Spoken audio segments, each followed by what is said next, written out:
आज हम mechanical second year ME 209 workshop technology and metrology के यूनिट 3 ड्रिलिंग मशीन पर वर्क होल्डिंग डिवाइसेस व सिलेक्शन ऑफ ड्रिल के बारे में चर्चा करने के लिए तैयार हैं। सभी GPC डूंगरपुर के छात्रों को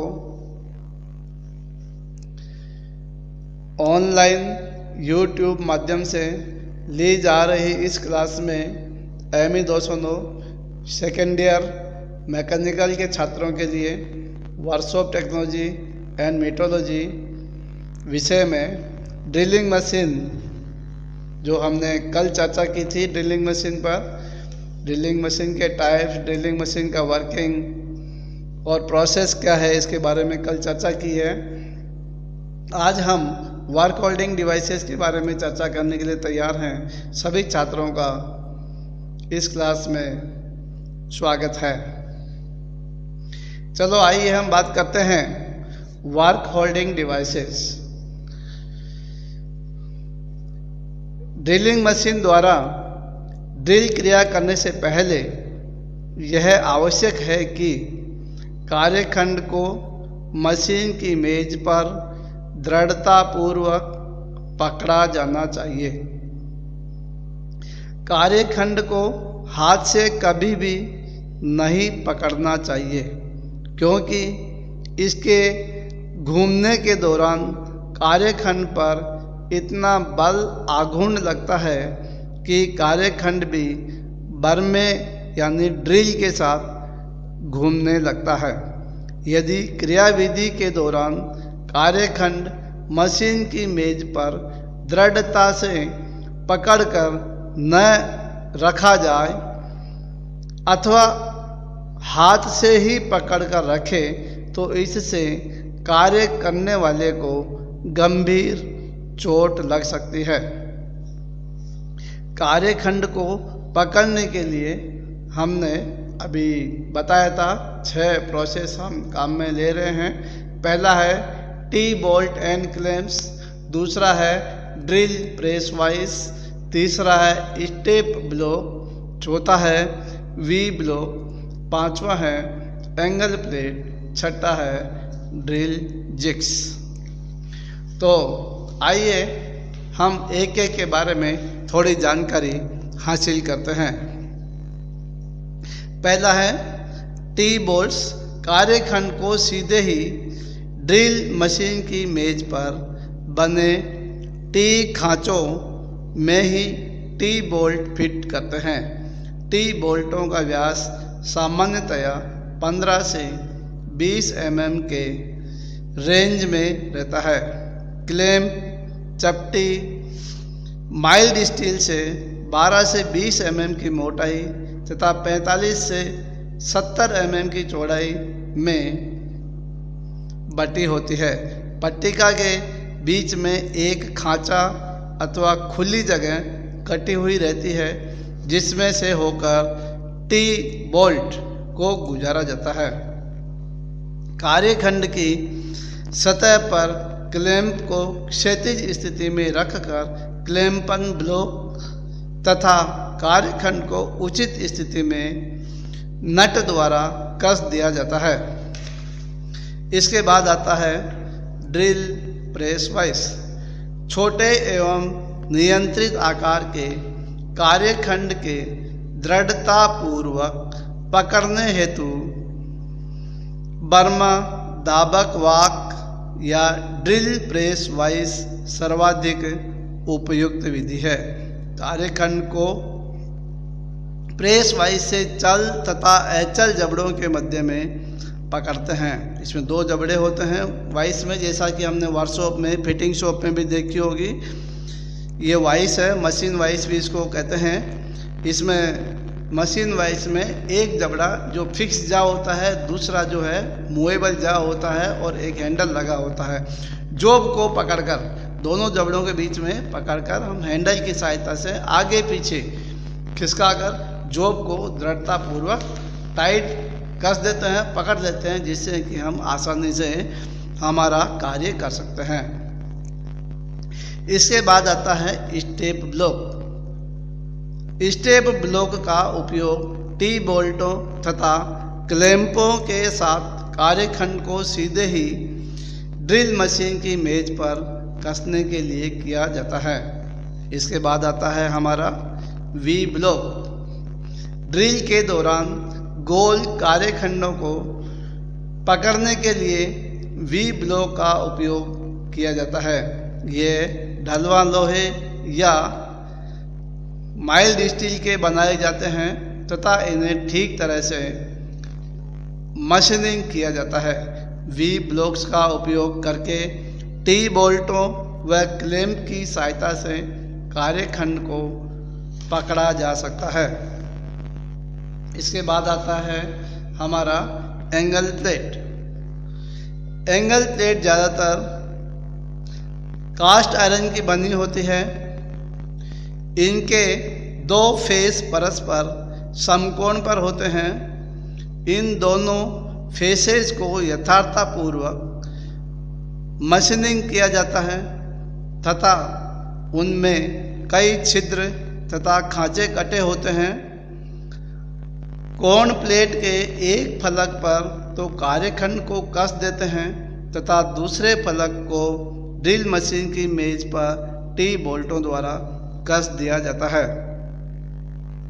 इसके बाद आता है हमारा ड्रिल जिग। अधिक मात्रा में उत्पादन करते समय जब अनेकों बिल्कुल एक समान यानी कि आइडेंटिकल पीसेस पर ड्रिल क्रिया की जानी हो तो ड्रिल जिग का उपयोग किया जाता है। अर्थात जहां विशाल मात्रा में उत्पादन हो रहा हो वहां प्रत्येक किस्म के कार्य के लिए जिगों का प्रयोग जरूरी है, जिसकी सहायता से बिल्कुल एक समान कार्यखंडों में एक ही सापेक्ष स्थिति में प्रत्येक कार्यखंड को चिह्नित किए बिना ही उस पर छिद्र किए जा सकते हैं। टूल होल्डिंग डिवाइसेस में हम बर्मा यानी कि ड्रिल स्पैंडल में कटिंग टूल्स को पकड़ने की कुछ विधियां हैं। जैसे पहला है मशीन स्पैंडल में सीधे ही औजार को पकड़ा जाता है। दूसरा है एक स्लीव द्वारा औजार को मशीन स्पैंडल में पकड़ा जाता है। तीसरा है एक सॉकेट के द्वारा औजार को मशीन स्पैंडल में पकड़ा जाता है। चौथा है ड्रिल चकों की सहायता से औजार को पकड़ा जाता है। पांचवा है स्पेशल अटैचमेंट के द्वारा भी जॉब को पकड़ा जा सकता है, जैसे टैपिंग अटैचमेंट है, रूटिंग होल्डर है। इसके बाद आते हैं ऑपरेशंस। ऑपरेशंस में हम लेते हैं ड्रिल ऑपरेशन। ड्रिल ऑपरेशन जैसा कि हमने हमारे ड्रिल मशीन के शुरुआत में बताया था कि वर्क पीस पर छेद करने की क्रिया को हम ड्रिलिंग कहते हैं, और जिस मशीन पर ये छेद करने की क्रिया वर्क पीस पर की जा सकती है वह मशीन ड्रिल मशीन कहलाती है। ड्रिल द्वारा छेद करने की क्रिया को छिद्रन कहते हैं। इस क्रिया के अंतर्गत बर्मा मशीन की सहायता से आर पार या कुछ गहराई तक बेलनाकार छिद्र निर्माण किया जाता है। इसके बाद आता है रीमिंग। रीमिंग मतलब जब उच्च परिष्कृति व उच्च परिशुद्धता का छिद्र बनाना हो तो छिद्र को रीमन टूल की सहायता से परिष्कृत किया जाता है। इसे रीमिंग प्रक्रिया कहते हैं। बोरिंग पहले से बने हुए छिद्र को बड़ा करने की क्रिया को बोरिंग प्रोसेस कहते हैं।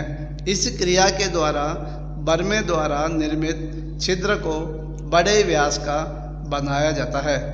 यह क्रिया बोरिंग टूल द्वारा या बोरिंग बार के द्वारा की जाती है। छिद्र की अवस्थिति को सही करने के लिए भी बोरिंग क्रिया का प्रयोग किया जाता है। ड्रिल मशीन द्वारा बोरिंग क्रिया निम्न कारणों से की जाती है। पहला है जबकि छिद्र की स्थिति को सही करना। दूसरा है बहुत यथार्थ व सीधा छिद्र बनाना हो। तीसरा है जबकि ढलाइयों में छिद्रों का मशीनन करना हो। चौथा है जबकि या तो आवश्यक आकार का बर्मा उपलब्ध न हो या फिर ड्रिल का आकार इतना बड़ा हो कि उसे सामान्य तरीकों से ड्रिल करना असंभव हो। ऐसी स्थितियों में हम बोरिंग की क्रिया करते हैं। इसके बाद आता है हमारा सिलेक्शन ऑफ ड्रिल। विभिन्न कार्यों की आवश्यकता के अनुसार विभिन्न प्रकार के ड्रिल का निर्माण किया जाता है। ये इस तरह से हैं। पहला है चपटा बर्मा, दूसरा है सीधी नालीदार बर्मा, तीसरा है मरोड़ी बर्मा, चौथा है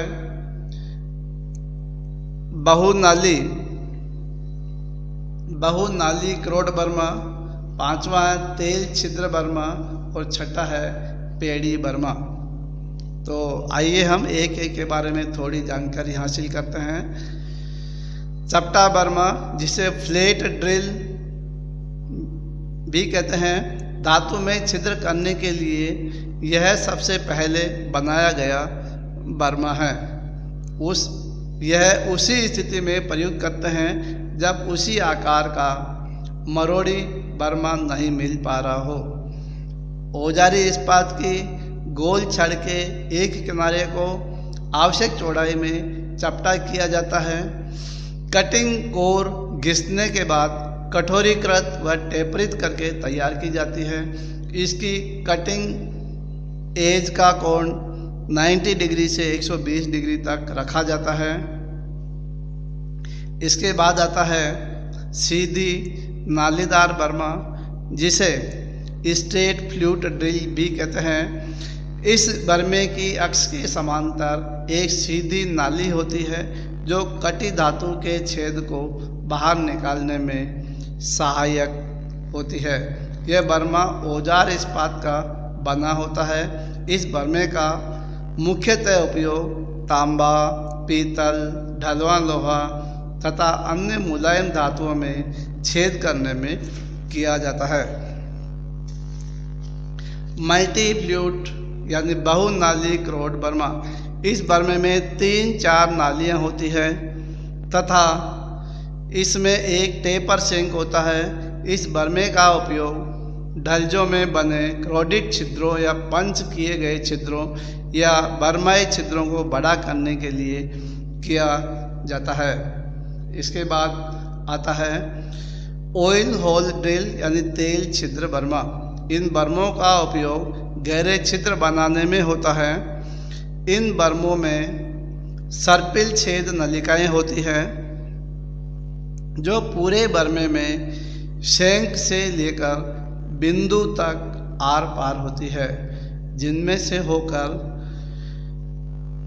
स्नेहक दाब सहित बिंदु तक भेजा जाता है ताकि बिंदु ठंडा बना रहे तथा छीलने की क्रिया सुगमता पूर्वक की जा सके। इसके बाद आता है हमारा पेड़ी बर्मा यानी स्ट्रेप ड्रिल। पेड़ी बर्मा एक बहु व्यास बर्मा है जिसमें 2 या अधिक व्यास का एक ही तट या स्थल पर होता है। हेड वाले विशाल व्यास को काउंटर बोर, काउंटर सिंक इत्यादि आकृतियों में बनाया जा सकता है। इन बर्मों से समय की बचत होती है। तो देखते रहिए हमारे ME 209 के लेक्चर्स को YouTube चैनल के माध्यम से। सभी छात्रों को चैनल पर YouTube द्वारा पढ़ाई करने के लिए धन्यवाद।